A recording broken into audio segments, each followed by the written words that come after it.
সেই অনুযায়ী কিন্তু মানে এই সাইড পুরোটা ধরে তুলে দেওয়ার কথা। হ্যাঁ ভাই, কিচ্ছু জায়গা তো নাই। এটাই, হ্যাঁ?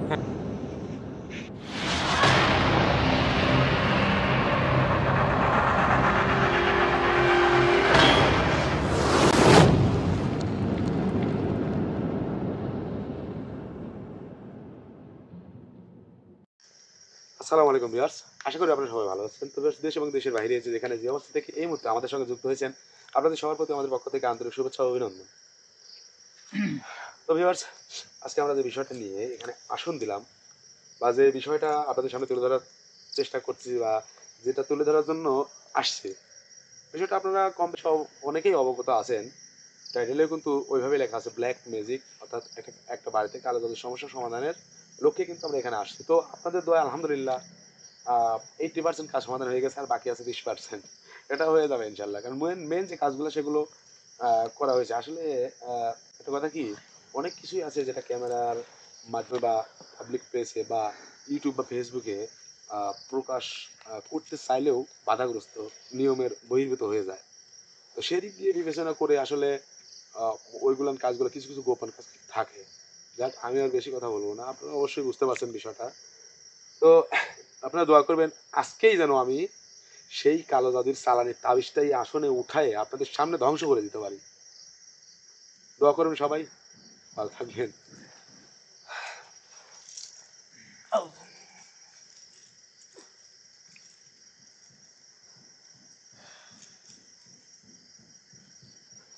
গত প্রোগ্রামে কিন্তু আপনারা হয়তো ওইভাবে খেয়াল করছেন কিনা জানি না, তো আমি কিন্তু প্রত্যেকটা বিষয় একটু ভালো করেই খেয়াল করি। কারণ হচ্ছে, যার কাজ করতেছি সেও আমার উপর এক প্রকার ভরসা করে থাকে। ভরসা করার জায়গা তো একমাত্র উপরওয়ালা। তো উপরওয়ালার পরেও কিছু কিছু জায়গা আছে যেখানে কোনো কোনো বিষয় ভরসা করতে হয়। তো মনে করেন একটা পরিবার আমার দিকে তাকিয়ে আছে, এই জায়গায় আমার সঙ্গে যারা আছে, যেরকম ক্যামেরাম্যান, আমার সামনে যে বসা আছে, ভাতিজা, সবাই কিন্তু আমার দিকেই তাকিয়ে থাকে। তো আমি যদি আমার তাকানোটা যদি একটু ব্যতিক্রম করি, এলোমেলো করে ফেলি, তাহলে কিন্তু সবার তাকানোটা একটা সময় ভুল প্রমাণিত হবে। মানে ভুল জায়গায় ভরসা করছি এটা। মানে তো ভরসার জায়গাটা যদি সঠিক না হয়, ভরসার জায়গাটা যদি সেই ভরসাকে মূল্যায়ন না করে, তাহলে সেই জায়গাকে ভরসা না করাটাই ভালো। বসো, তুমি এখানে বসো। তবে দোয়া করবেন, মানে সবার না, অন্তত পক্ষে কিছু কিছু মানুষের ভরসার জায়গা হয়ে যেন মানে বেঁচে থাকতে পারি, সামনের দিনগুলো যেন অতিবাহিত করতে পারি। আর আমাদের কিন্তু প্রত্যেকেরই ভরসার একমাত্র জায়গা, সেটা হচ্ছে আমাদের সৃষ্টিকর্তা মহান আল্লাহ তাআলা। ভরসা আগে ওনাকে করতে হবে, তারপরে যে কোনো মাধ্যম। আমরা অসুস্থ হলে ডাক্তারের কাছে যাই, ভরসা কিন্তু ডাক্তারকে করি। অসুস্থ হলে এই যে মানে কোনো প্যারানর্মাল কোনো ধরনের ঘটনা হলে আমরা কবিরাজের কাছে যাই। আমিও কিন্তু যাই, আমি যে সব পারি তা কিন্তু না, আমার চাইতেও বড় আছে। তো যাই হোক ভিউয়ার্স, ওই যে একটা কথা আছে, কথাই না বড় হয়ে কাজে বড় হবো। হিসাবটা হচ্ছে আমার এরকম। জি ভাই। কথা বেশি না বলে কাজ করি। আর গত প্রোগ্রামে আপনারা কম বেশি হয়তো খেয়াল করছেন কিনা জানি না, যদি খেয়াল না করে থাকেন তাহলে আমি কিন্তু বলছিলাম যে আমি দেখাই দেবো। আমি দেখা ওইগুলো আগে খুলে বলি, তারপরে আপনি ওইগুলো বিশ্লেষণ করে দেখবেন যে আমি ভুল বললাম নাকি সঠিক বললাম। প্রথম থেকেই স্কিপ না করে, কেটে না দিয়ে ভিডিওটা দেখবেন একদম ক্লিয়ার ভাবে, মনোযোগ সহকারে।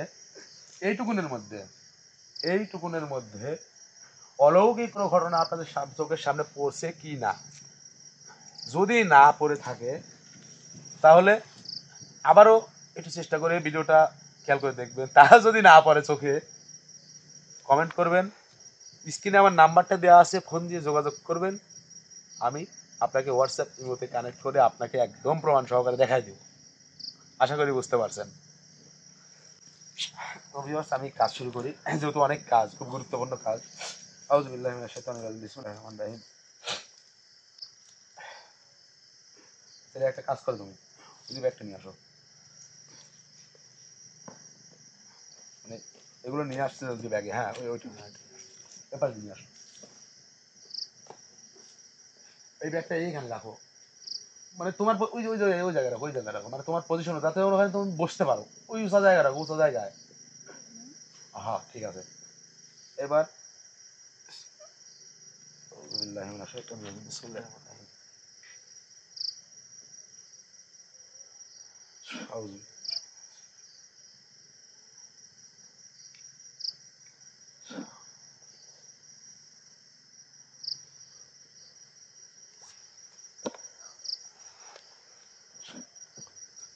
বিসমিল্লাহ বলে এইখান থেকে অর্থাৎ তুমি যে জায়গাতে শুরু করবে ওই জায়গায় এসেই শেষ করা লাগবে, অর্থাৎ ঘুরে 1 পাক 2 পাক 3 পাক এভাবে 3 বার এখানে মানে পানি ছিটাইতে ছিটাইতে যাবে, এখানে দাঁড়াবে, ঠিক আছে? আর মনে মনে আমি তোমাকে আসার আগে যে দোয়াটা বলেছি ওইটা পাঠ করতে থাকি, ঠিক আছে? এই নাও 3 বার। তো ভিউয়ার্স, এর মাঝে আমি একটা কথা বলি, ওর মতো কাজ করুক। সেটা হচ্ছে আপনারা অনেকেই কিন্তু এরকম আমি কমেন্ট দেখছি যে ভাই কিছু এমন কিছু শেখান যেগুলো আমাদের কাজে লাগবে, গুরুত্বপূর্ণ কিন্তু কথা। আপনারা একটা কাজ করবেন, সেটা হচ্ছে যে এখানে কিন্তু অনেক ধর্মের মানুষই আছেন, আমি ইসলাম ধর্মের মুসলিম ধর্মেরকে উদ্দেশ্য করে বলতেছি, আর বাকিগুলো রাগ করবেন না, আপনাদের তাও বলবো, কোনো সমস্যা নেই, আপনাদের তাও বলবো। সেটা হচ্ছে আপনারা প্রতিদিন ফজরের নামাজ পড়ে মোনাজাতের আগে সূরা ইখলাস অর্থাৎ কুল হু আল্লাহ এর এইভাবে বলবেন, বিসমিল্লাহ আউযু বিল্লাহি মিনাশ শাইতানির রাজিম বিসমিল্লাহির রহমানির রহিম কুল হু আল্লাহু আহাদ আল্লাহুস সামাদ লাম ইয়ালিদ ওয়া লাম ইউলাদ ওয়া লাম ইয়াকুল লাহু কুফুয়ান আহাদ। এটা আপনি 3 বার করে পাঠ করে এইভাবে মনে করেন, এটা হচ্ছে গ্লাস অথবা বোতল যেটাই হোক, এর মধ্যে পানি রাখবেন ফ্রেশ, মানে ফ্রেশ কোম্পানির না, মানে ফ্রেশ পানি মানে খাওয়ার উপযোগী, একটা পরিষ্কার গ্লাসে পানি রেখে অথবা বোতলের মধ্যে পানি রেখে ওই যে 3 বার সূরা ইখলাস পাঠ করে একবার ফু দিলেন, দেওয়ার পরে আস্তে এভাবে রাখবেন, সেটা গ্লাস হোক বা বোতল হোক। পরবর্তীতে আবার অনুরূপ 3 বার পাঠ করবেন, করে আবার আটকাবেন, আটকানোর পরে আবার অনুরূপ 3 বার পাঠ করবেন, করে ফু দিয়ে আল্লাহ ভরসা বলে আপনার পানিটা আপনি যতটুকু পারেন পান করবেন। আর বাকি পানিটুকু যদি কম হয়ে যায় তো অন্য পানির সঙ্গে ভালো পানির সঙ্গে মিশায়া বাড়ির আঙিনায় চারদিক দিয়ে ছিটাই দিবেন। আর বাড়িতে যে সদস্যগুলো আছে চেষ্টা করবেন তারাও খেয়ে ফেলতে, কোনো সমস্যা নাই। আশা করি রেজাল্টটা হয়তো ভাবতে পারেন যে কি হতে পারে, কি হতে পারে, হওয়ার পরে বলবে যে কি হতে পারে। তবে আর কিছু হোক বা না হোক, একটা জিনিস হবে যে সেটা হচ্ছে যে সূরা ইখলাস 3 বার পাঠ করা এক খতম, মানে একটা কোরআন খতমের সোয়াব আল্লাহ তাআলা দেয়। এটা কিন্তু তাহলে যদি আপনি 3 বার করেন এটা অন্তত পক্ষে 3টা কোরআন খতমের সোয়াব তো পাচ্ছেন, এটাই বুঝতে পারছো তোমার। আর আগামী প্রোগ্রামে ইনশাল্লাহ বলে দেব, প্রাথমিক অবস্থায় কোনো মানুষকে যদি কোনো প্যারানরমাল কোনো জিনিস যদি ভর করে থাকে, প্রাথমিক অবস্থায় তাৎক্ষণিক তাকে ওইখান থেকে ওই ওই ব্যক্তির শরীর থেকে সরানো, এবং কোনো ব্যক্তির হঠাৎ মাথা ব্যথা হলে সেটা তাৎক্ষণিক ছেড়ে দেওয়া, এই 2টা জিনিস আমি আপনাদেরকে শেখানোর চেষ্টা করব, আপনাদের সামনে উপস্থাপন করার চেষ্টা করব। অবশ্যই আপনারা আগামী প্রোগ্রামে থাকবেন, মিস করবেন না। আউযু বিল্লাহি মিনাশ শাইতানির রাজিম বিসমিল্লাহির রহমানির রহিম।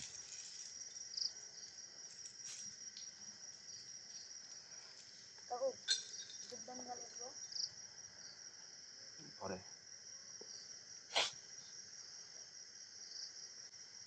আল্লাহু আকবার।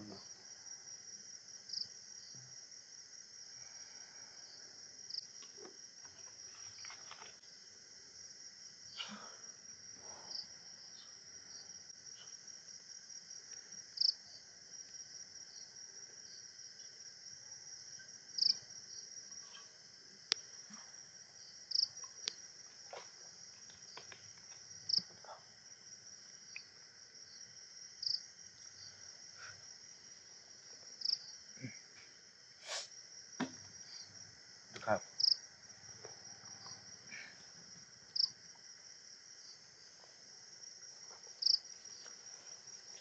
ভাই কোনো সমস্যা? না, না কোনো সমস্যা নেই। এই দিক দিয়ে কিছু একটা দেখা যাচ্ছিল তো এই কারণে।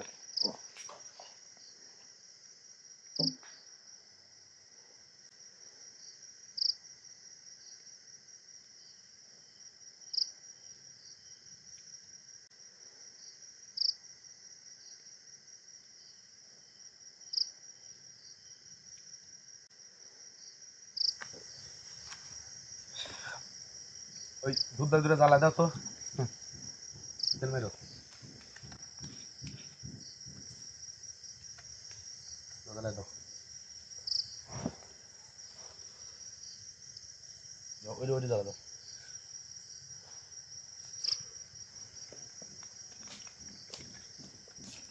দাঁড়া ওইটা ওইটা একটা কাজ করবে ওটা হাতে নাও ওই ওই ফাঁকা জায়গায় রাখিস ওই ওই জায়গায় ওই ওই জায়গায়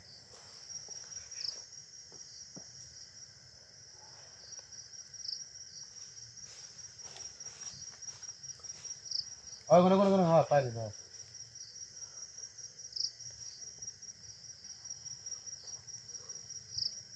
আসো আসো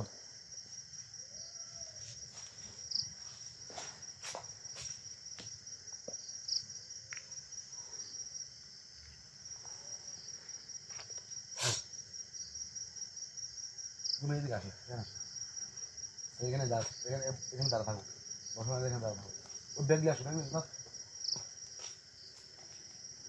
এই পাশে এখানে আর দাঁড়ালে ওই পাশে দাঁড়াবে এই দুই জায়গার মধ্যে দাঁড়াবে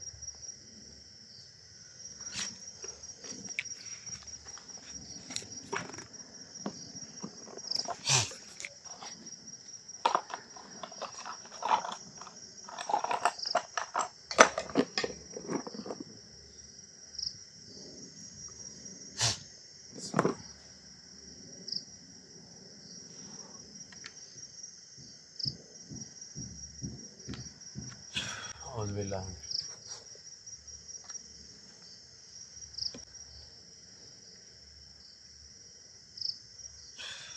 أعوذ بالله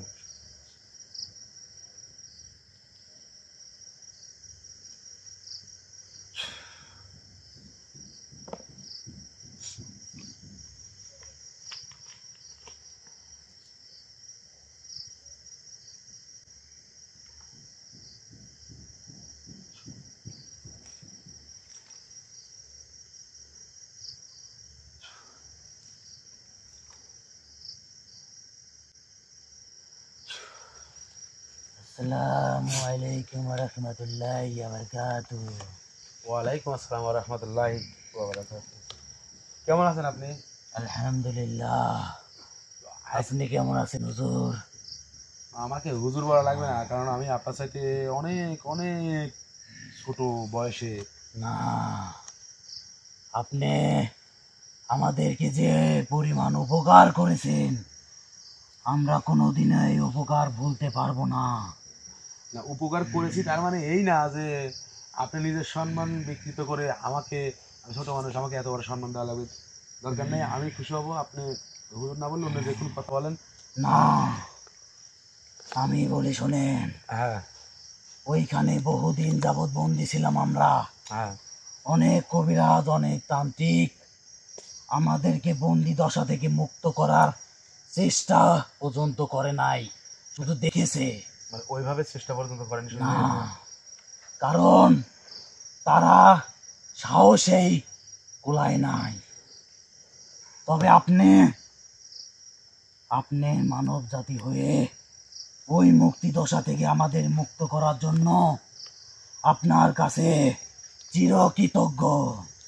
কিন্তু তবে আপনার থেকে হয়তো অনেক বড় কবিরাজ, অনেক বড় তান্ত্রিক থাকতে পারে, কিন্তু আমার কাছে, এমনকি আমাদের কাছে আপনিই বড়। এই জন্যই আমি আপনাকে হুজুর বলে ডাকবো। আপনার যেটা ভালো লাগে সেটা রাখেন, কিন্তু আমাকে মানে একটা কাজ করে দেন। সেটা হচ্ছে যে কোন কাজের জন্য আমি আপনাকে ডাকছি আপনি তো জানেন। তা আপনি কি বলে ডাকবেন সেটা আমার বিষয় না, সবচেয়ে বড় বিষয় হচ্ছে আমি আপনাকে যে জন্য ডাকছি সেইটা মানে আমাকে দেন। হুজুর, আমি আপনার কাছে প্রথমেই মাপ চেয়ে নিচ্ছি। কি কারণে? আপনার মনে যে আশা নিয়ে আমাকে ডেকেছেন হ্যাঁ, সেটা আমি আজকে পূরণ করতে পারবো না। তাহলে তো আমার সঙ্গে বেইমানি হয়ে গেল। না হুজুর, কারণ এই কাজ করার জন্য আমরা তিনজন মিলেই এই কাজটা সম্পূর্ণ করতে হবে হুজুর। কিন্তু আমার বোন এখানে নেই। কোথায় গেছে? হুজুর, আপনি তো ভালো করে জানেন আমার বোন এমনকি আমরা দীর্ঘ অনেক বছর ধরে বন্দি ছিলাম। হ্যাঁ, তাই আমার বোন মুক্ত হওয়ার সঙ্গে সঙ্গে আমাদের পূর্বপুরুষের কাছে দেখা করতে গেছে। তার আগে জীবিত আছে? হ্যাঁ, হ্যাঁ, কিছু মানুষ ভাবে হ্যাঁ, যে আমরা সবাই মরে যাই, আমাদের কোনো অস্তিত্ব থাকে না। কিন্তু মানুষ যখন মারা যায় তার শেষ ঠিকানা কোথায় হয়? অবস্থান। তেমনি আমাদেরও শেষ ঠিকানা আছে। কেউ বেঁচে থাকলে আমি হয়তো সঠিক জানি না, তবে কেউ যদি বেঁচে থাকে তার সঙ্গে দেখা হবে ইনশাল্লাহ। আর যারা মারা গেছে, যেমন আমার পূর্বপুরুষেরা, তাদের জন্য দোয়া করতে গেছে, আপনার বাবা মা কি জীবিত আছে? তাদের কবর জিয়ারত করতে গেছে। আপনার বাবা মা কি জীবিত আছে? হুজুর, আমার বোন না আসা পর্যন্ত আমি এটা সঠিকভাবে বলতে পারবো না। আপনার তো চাইলে এই মুহূর্তে সবকিছু খবর নিতে পারেন, নেন নাই কেন? হুজুর, আমি বন্দি দশা থেকে মুক্ত হওয়ার পরে আমি শুধু আপনার অপেক্ষায় আছি। আপনার সঙ্গে দেখা না করে আমি আমার পূর্বপুরুষের কাছে যেতে পারবো না। যাই হোক, তাহলে সমস্যা কি? তার আপনার বোনকে ডাকি। হুজুর, আমি আপনার কাছে ক্ষমা চাচ্ছি, আপনি এই কাজটা করেন না আজকে। কারণ আমার বোন সে মেয়ে, আর আপনি তো ভালো করেই জানেন মেয়েদের মন অনেকটা নরম। তাই সে বন্দি দশা থেকে মুক্তি হওয়ার সঙ্গে সঙ্গে আর কি নিজের আবেগকে ধরে রাখতে পারে পূর্বপুরুষের না। কাছে চলে গেছে, তার আবেগটা ধরে রাখতে পারে নাই। তবে আপনি ডাকলে সে অবশ্যই আসবে, কিন্তু দয়া করে আপনি আজকে তাকে ডাকবেন না হুজুর। বুঝতে পারছি। আর আপনার মনের আশা যেটা আমার কাছে করেছেন, সেই কাজের জন্য কিছু জিনিস লাগবে। আবার কি লাগবে? আমি তো সবকিছুই তো মানে শেষ করে এখানে এসেছি, যে সবকিছু শেষে যেটা সেটা শেষ করার জন্যই তো এখানে আবারও আপনাকে ডাকলাম। এটা শেষ করে দিলে তার কোনো ঝামেলা নেই। হুজুর, কালকে যখন হুম। গতকালকে যখন আপনি আপনার ভালো কাজের যে আসনটার জন্য আমাকে পার্সোনাল ডেকেছিলেন, হ্যাঁ, সেই আসনে আমি আপনাকে কিছু কথা বলা হয় নাই। আমি আপনাকে বলেছি যে কথাগুলা বলবো পরে। আপনার কি মনে আছে হুজুর? হ্যাঁ মনে আছে, কিছু একটা বলতে চাইছিলেন। হ্যাঁ, কিন্তু আমি বললাম যে আমি কোনো কিছু শুনবো না, আপনি যা বলার আমাকে আসনে বলবেন, আবার ওইটা সমাধানের সময়। আচ্ছা যাই হোক, আর তো কোনো কিছুর কমতি থাকার কথা না। না না হুজুর, আছে কিছু জিনিস লাগবে। এই জিনিসগুলো আপনাকে উদ্ধার করতে হবে, এমনকি বিভিন্ন জায়গায় থেকে ব্যবস্থা করতে হবে, তাহলেই এই আসনটা সম্পূর্ণ হবে। আচ্ছা বলেন তো দেখি কি কি শুনি। হুজুর, টাকা পয়সা দিয়ে কোনো জিনিস যদি কেনার মতো হয় তাহলে সেটা বলার দরকার নাই, কারণ আমি সেটা করবো না, প্রথম কথা। হুজুর, আমি অর্থের কোনো কথা আপনার কাছে বলি নাই এখন পর্যন্ত। আমি আপনাকে এই কথাই বলেছি যে কাজের যে নিয়ম আছে, এই নিয়মে যা যা প্রয়োজন সেগুলো আপনাকে ব্যবস্থা করতে হবে। আচ্ছা কি কি বলেন যায় শুনি আগে। এই আসনে 103টি মোমবাতির ব্যবস্থা করতে হবে। 103টা মোমবাতি জ্বালান লাগবে। তারপরে 7 গ্রাম থেকে হ্যাঁ, টিউবওয়েলের পানি 1 গ্লাস করে আপনাকে ব্যবস্থা করতে হবে। আপনার কি কষ্ট হচ্ছে? হাত কেমন যেন মুষ্টি ধরে রাখছেন, আপনার কি কষ্ট হচ্ছে? না হুজুর, ফ্রি হন, ফ্রি হওয়ার কথা বলেন আমার সাথে, তখন তো আমি বুঝতে পারবো যে না আপনি মুক্ত হয়ে অনেকটাই শান্তি পাচ্ছেন। হুজুর, হ্যাঁ বলেন। আপনার মনের আশা পূরণ না করা পর্যন্ত আমি এমনকি আমরা শান্তি পাচ্ছি না। আচ্ছা বুঝলাম, আপনারা আমি প্রথমে আপনাদেরকে যেমনটা ভাবছিলাম বুঝতেছি যে আপনারা তেমনটা না। আমি প্রথমে ভাবছিলাম হয়তো স্বার্থপরের মতো হইতে পারেন, কিন্তু আপনারা এই বন্দিদাস থেকে মুক্ত হয়ে হওয়ার পরে তো আপনার চিন্তাধারা কিন্তু আলাদা বুঝতেছি, আমি তো আপনাকে বলেছি আমি খুব কষ্ট করে তাদেরকে ক্ষতিতে এমনকি বিপদে ফেলেছি, কারণ সেটা আমি বাধ্য করে করেছি। বাধ্য হয়ে আমি পারিতপক্ষে কোনো মনুষ্য জাতির ক্ষতি করি না, কোনোদিন করি নাই। তবে খারাপ মানুষের জন্য এই কাজ করতে আমাকে বাধ্য করা হয়েছে। আচ্ছা বুঝলাম, আমরাও বুঝি কোন জিনিস কোন ব্যক্তি কার দ্বারা কিভাবে হয় আমরা বুঝি। এখন বিষয় হচ্ছে ওই যে কিছু একটা বলতে মানে বলতে বলতে বন্ধ করে দিলেন, তারপরে 3টা গ্রাম থেকে শান বাঁধাই করা পুকুরের পানি ব্যবস্থা করতে হবে। আর যে 7টা গ্রাম না কি বললেন ওগুলো কি, ওটা তো বলতে বলতে বাদ দিলেন। হ্যাঁ, এটা হচ্ছে চাপ কলের পানি। হ্যাঁ, অর্থাৎ 7টা গ্রাম থেকে টিউবওয়েলের পানি কিংবা কূপের পানি। কূপ তো আসলে এখন পাওয়াটা কঠিন। হ্যাঁ, আচ্ছা চেষ্টা করব, কারণ টিউবওয়েলের পানি নিরাপদ, কূপের পানিও নিরাপদ। এই জন্যই আপনাকে বলেছি, কারণ আপনি মুক্তিদশা থেকে বন্দী হওয়ার পরে আমি আপনার আশপাশে সমস্ত এলাকা খোলা আকাশে ঘুরে ফিরে দেখেছি, মানুষ অনেকটা শান্তিতেই আছে। শোনেন হুজুর, কিছু কিছু সময় আমরা নিজেরাও আবেগে অনেক কিছু মানে কোনটা বলবো কোনটা বলা যাবে কোনটা বলা যাবে না, কোনটা আগে বলবো কোনটা পরে বলবো, এটা কিন্তু হারাই ফেলি।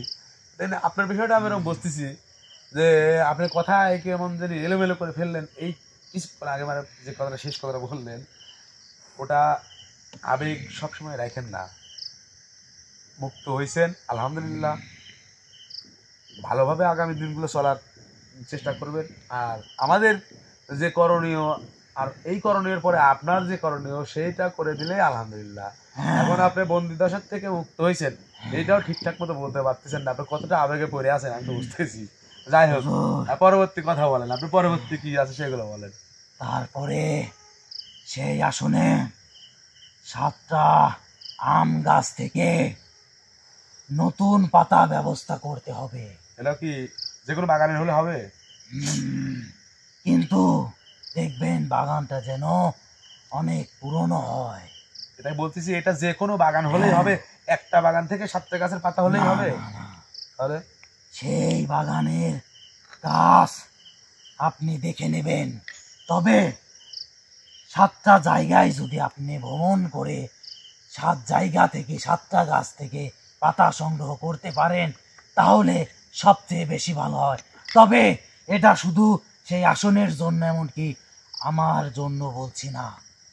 এই জিনিসগুলা যদি আপনি ব্যবস্থা করতে পারেন তাহলে আপনার এমনকি আপনার মতো মনুষ্য জাতির অনেক উপকারে লাগবে।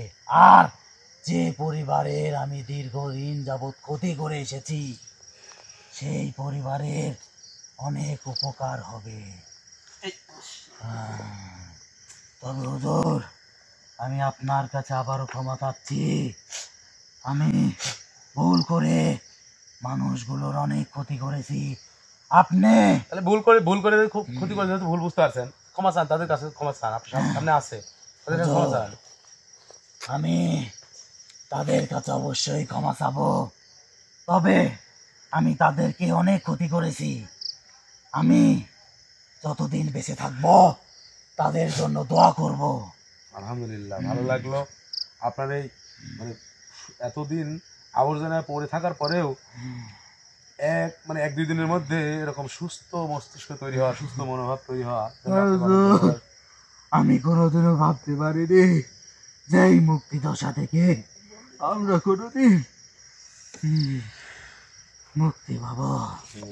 হুজুর, আমার কথা আজকে হয়তো আপনার মনে ভালো নাও লাগতে পারে। আমি বলি, আমি একটা কথা বলছি, আমি আপনার কাছে হাত জোর করে বলছি, বিগত দিনে আমি মানুষের যত ক্ষতি করেছি আপনি সবাইকে বলে দিবেন যেন আমাকে এমনকি আমাদেরকে ক্ষমা করে দেয়।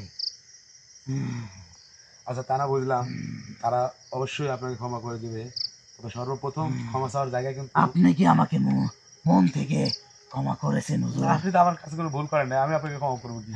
আপনি তো আমার কাছে কোনো ভুল তাহলে করেন আর না। কোনো চিন্তা নেই। আপনার ক্ষমা চাওয়ার জায়গা অপশন হলো দুইটা।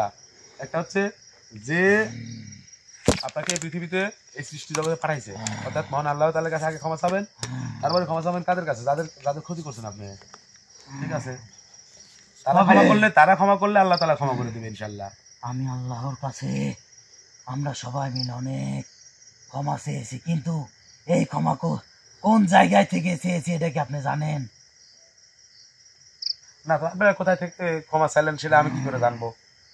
হুজুর, আমি যখন বন্দি দশা থেকে মুক্ত হলাম হ্যাঁ, তখন আপনার দিকে নজর রেখেছি।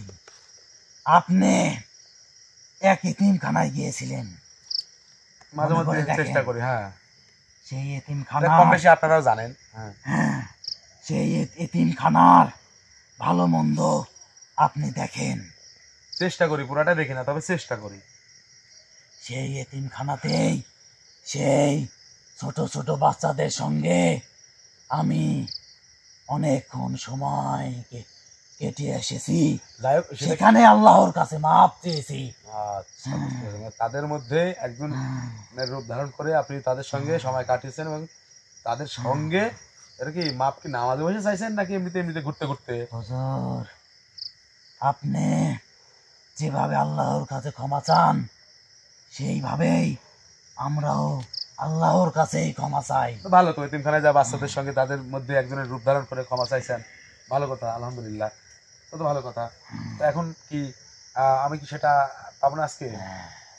হুজুর, হ্যাঁ, আমি তো আপনাকে বললামই, আপনার মনের আশা পূরণ করার জন্য যে জিনিস আপনি আমাদের কাছ থেকে চাচ্ছেন সেটা আপনাকে দেওয়ার জন্য আমার তিনজনই এখানে উপস্থিত থাকতে হবে। তাই আপনি যদি এখন আমার বোনকে ক্ষমা দৃষ্টিতে দেখেন, তাহলে এই মহাসন যখন আপনি দেবেন তখন আমি চাইলে আমাকে তো viewers, আমি ডাকবেন। যদি মনে করতেছি যে এখনই ওইটা উদ্ধার করব এবং এটা আপনাদের সামনে এনে ওইটাকে নষ্ট করব, চেষ্টা করলে হয়তো পারবো, কিন্তু উনি কিন্তু এমন একটা কথা বলে গেছে যে ওই যে মেয়েদের মন কিন্তু অনেকটাই নরম, মেয়েদের মন অনেকটাই নরম। আর কি বলে, অনেক দিন বন্দি থাকার পরে মুক্ত হয়ে মুক্ত আকাশে ঘুরবে সেটা তার মাথায় আসেনি, সেটার ইচ্ছা পোষণ সে করেনি। তবে সে কি করছে, তার যে পূর্বপুরুষ তাদের সঙ্গে দেখা করতে, যারা পৃথিবীতে নেই, পৃথিবীতে না থাকলেও তাদের কিন্তু একটা অস্তিত্ব থাকে, থাকে না? যেরকম আমরা মারা গেলে কবরস্থান আছে না, তো আমাদের অস্তিত্ব মনে হয়।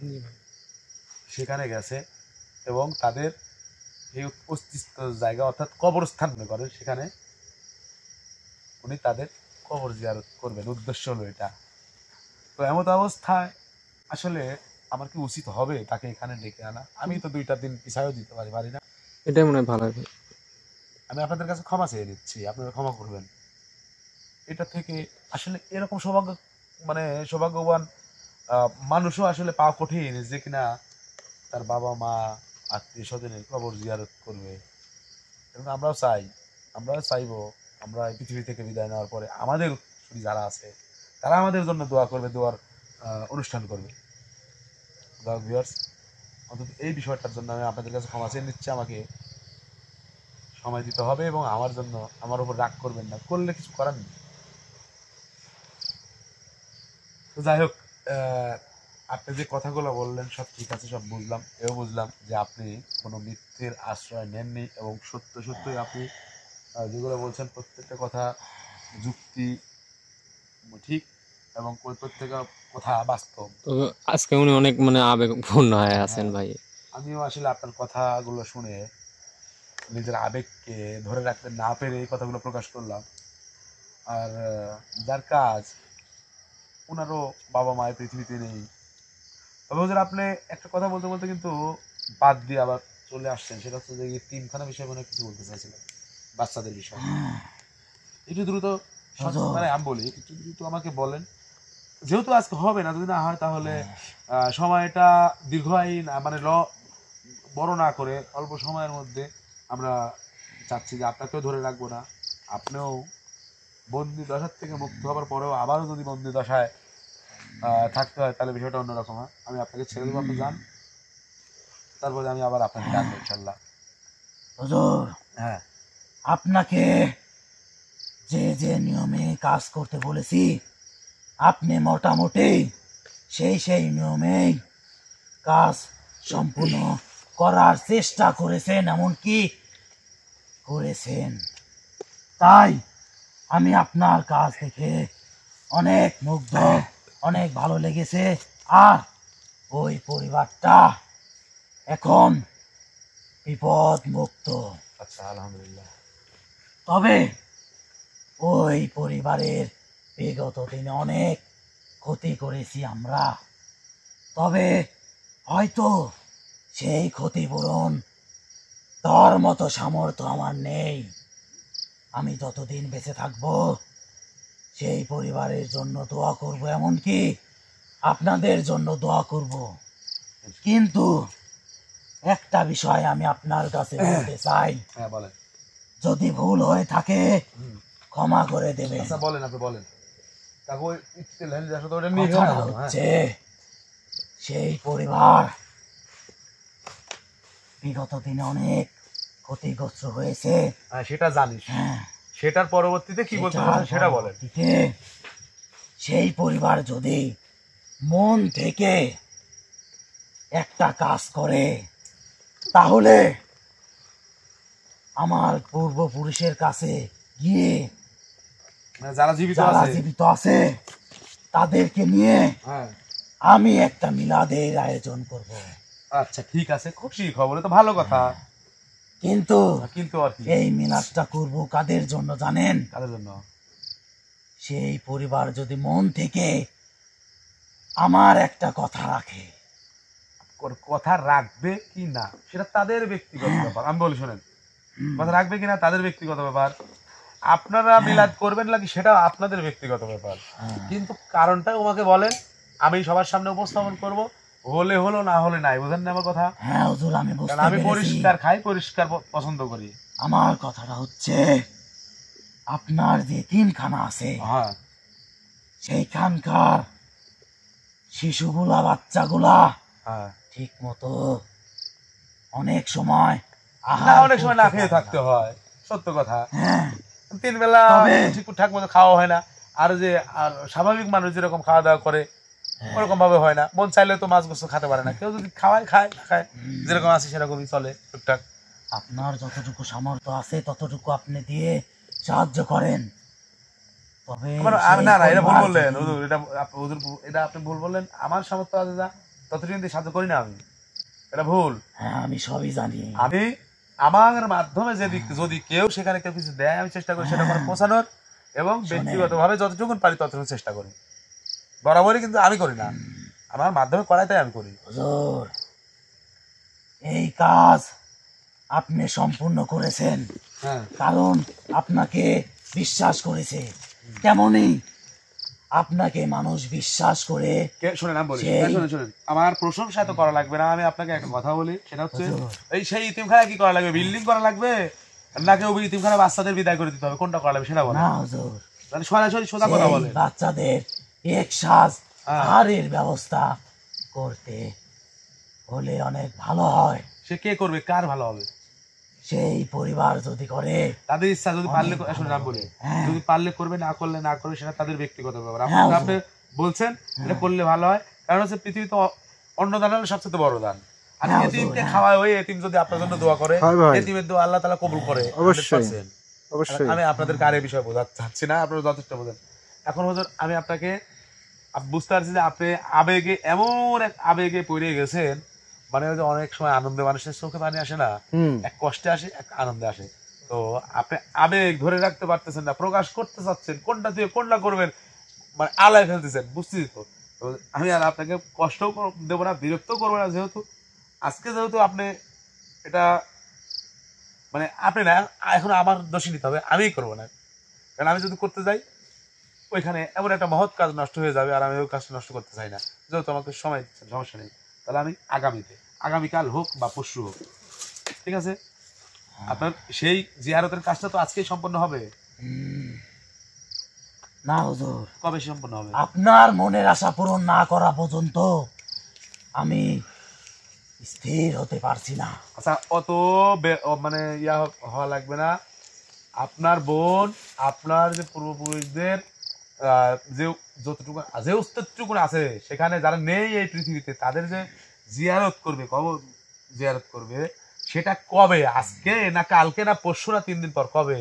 হুজুর, সে যখন গেছে, আপনি যদি কালকে এই আসনের ব্যবস্থা করেন, আমি তাকে স্মরণ করব, সে চলে আসবে।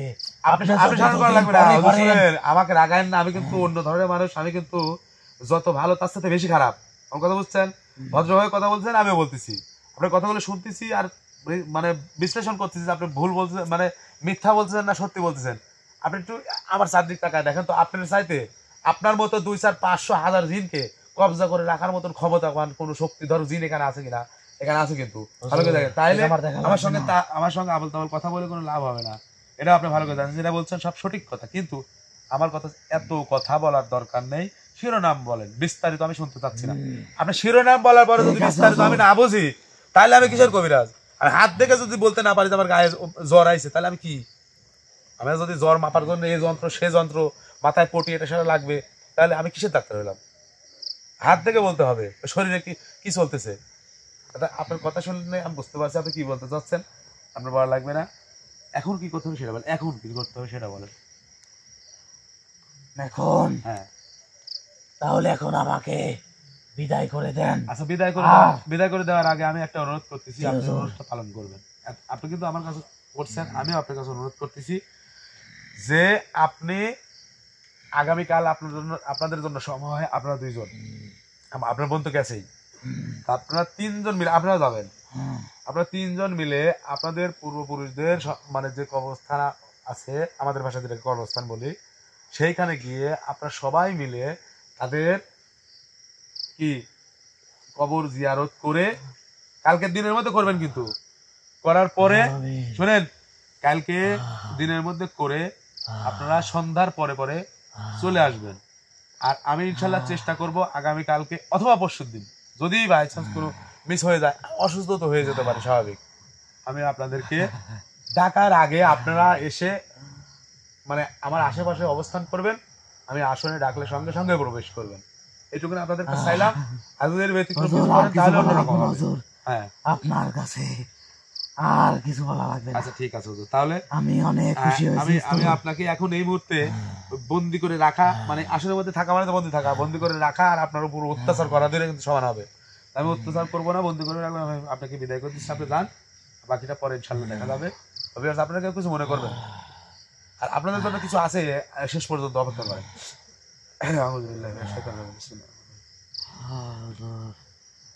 অনেক ভালো লাগলো আপনার কথা শুনে।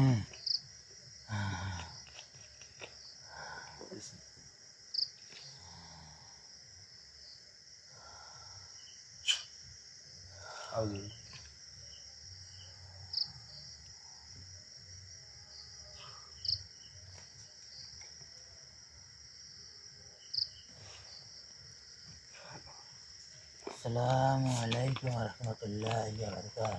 ওয়ালাইকুম আসসালাম ওয়া রাহমাতুল্লাহ। ধাক্কা দিয়ে ইয়ে করো, তুমি প্রবেশ করে না। আচ্ছা আমি দেখতেছি,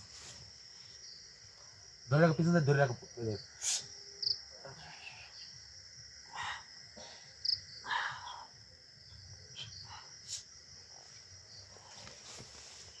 ওইটি একটু হাঁটাহাঁটি করো, এখন বাইরে একটু পানি খাও, ধরো, আর আমি একটু কথা বলি, এবং একটু ধরে একটু হাঁটাও, আর ওইটা আরেকটু তেল দিয়ে আসো, ধরো আরেকটু তেল দিয়ে আসো।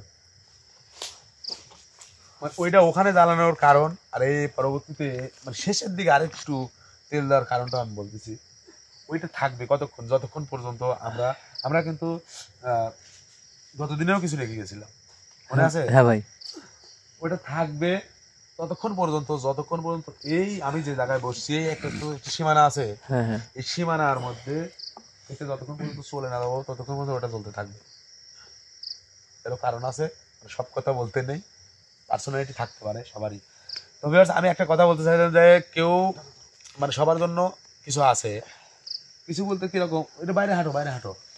ওই যে উনি কিন্তু প্রকাশ আসলে একটা মানুষ না, আমাদের দিয়ে বোঝায় আমি যদি না চাইতেই বা মানে কোনোদিন সম্ভব হতেও পারে নাও পারে, এরকম কোনো অসম্ভব যদি সম্ভব হয়ে যায় তাহলে কিন্তু আবেগে আমাদের চোখ দিয়ে পানি পড়বে, স্বাভাবিক আনন্দে অশ্রু ধরবে, আর আবেগে অনেক কথা বের হবে, অনেক কথা উলটপালট হয়ে যাবে, কিন্তু কথাগুলো ঠিকই থাকবে। ওনারও ঠিক এমনটাই হয়তো হয়েছিল। যা হোক, আর আমি ভিডিওর শুরুর দিকে আমি যে কথাগুলো বলছি, যেগুলো আপনাদেরকে পালন করতে বলছি, চেষ্টা করবেন, ইনশাল্লাহ আল্লাহর রহমত আপনাদের উপর বর্ষিত হবে। আর চেষ্টা করবেন মানে পুরোপুরি আল্লাহর রহমত পেতে হলে কি করতে হবে জানেন? চেষ্টা করতে হবে যে প্রতি 5 ওয়াক্ত নামাজ পড়ে ওইগুলা করবেন, আর সারাদিনে একটাও মিথ্যা কথা বলবেন না। কষ্ট হয়ে যাবে তো, আস্তে আস্তে বাদ দেন। মনে করেন আজকে 10টা মিথ্যা কথা বলছেন, একটা বাদ দিয়ে দেন, আগামীকাল 9টা করেন, বলেন, সমস্যা নেই, পরের দিন 8টা বলেন, এভাবে বাদ দিয়ে দেন। কারণ একটা মিথ্যার জন্য অনেক অনেক মিথ্যা বলতে হয় ওই মিথ্যাটাকে ঢাকি রাখার জন্য। আর সত্যি বলবেন, তো সত্যই, হয়তো উপস্থিত সাময়িক সময়ের জন্য আপনার সমস্যা হতে পারে, কিন্তু পরবর্তীতে কিছুই হবে না। যাই হোক, আমার সাথে অনেক জ্ঞানী গুণী ব্যক্তি আমার প্রোগ্রামটা দেখতেছেন, আমি তাদেরকে উদ্দেশ্য করে বলবো, জানি না আমার জ্ঞান দেওয়াটা মানে বলাটা সঠিক হলো কিনা, আমি আপনাদেরকে জ্ঞান দিচ্ছি না, যতটুকু আমার মনের মধ্যে আছে আমি যেগুলো করার চেষ্টা করি সেগুলো আমি আপনাদেরকে বললাম, আশা করি উপকৃত হবেন। তো ভিউয়ার্স, আমি আর বেশি কথা বাড়াবো না, ইনশাল্লাহ আগামীতে নতুন কিছু দেখবেন অবশ্যই। কারণ উনি যে জিনিসগুলোর কথা বললো, 7টা গ্রাম থেকে 7টা টিউবওয়েলে অথবা 7টা কূপের পানি, পুকুরের পানি, পুকুর কয়টা বলছিল? 3টা না 7টা? হ্যাঁ 3টা। তারপরে 7টা আম ভাই। গাছের কচি পাতা। ভাই হ্যাঁ? একটা কথা বলতাম। বলো। আচ্ছা কথাও শেষ করেন আপনি। শোনো, আমি কিছু একটা দেখছি ভাই। যেটা দেখছো ভালো কথা, কোথায় দেখছো খালি বলো, আমি তোমাকে পরবর্তী ভিডিও দেখা দেবো। আপনার পিছনে ভাই। আচ্ছা ঠিক আছে, আমি কি বলছি তোমাকে, ভিডিও এই যে বললাম না শেষের দিকে, ওইটাই। তোমার কি মনে হয় আমি কোথাও একা একা যাই? আমি যদি ব্যক্তি একা একা যাইতাম তাহলে তো ঘুরেই আসতে পারতাম না। আল্লাহর রহমতে ইনশাল্লাহ দুশ্চিন্তার কোনো কারণ নেই। তো ভিউয়ার্স, আপনারা সবাই ভালো থাকবেন, সুস্থ থাকবেন, আমাদের জন্য দোয়া করবেন, আর ইনশাল্লাহ পরবর্তীতে দেখা হবে। আর ভিডিওর প্রথম যে কথাগুলো বলছি সেই কথাগুলোর মানে অস্তিত্ব আছে কিনা সেটা প্রমাণ করার জন্য সেগুলো আপনারা করবেন। সবাই ভালো থাকবেন, আসসালামু আলাইকুম, আল্লাহ হাফেজ। এবং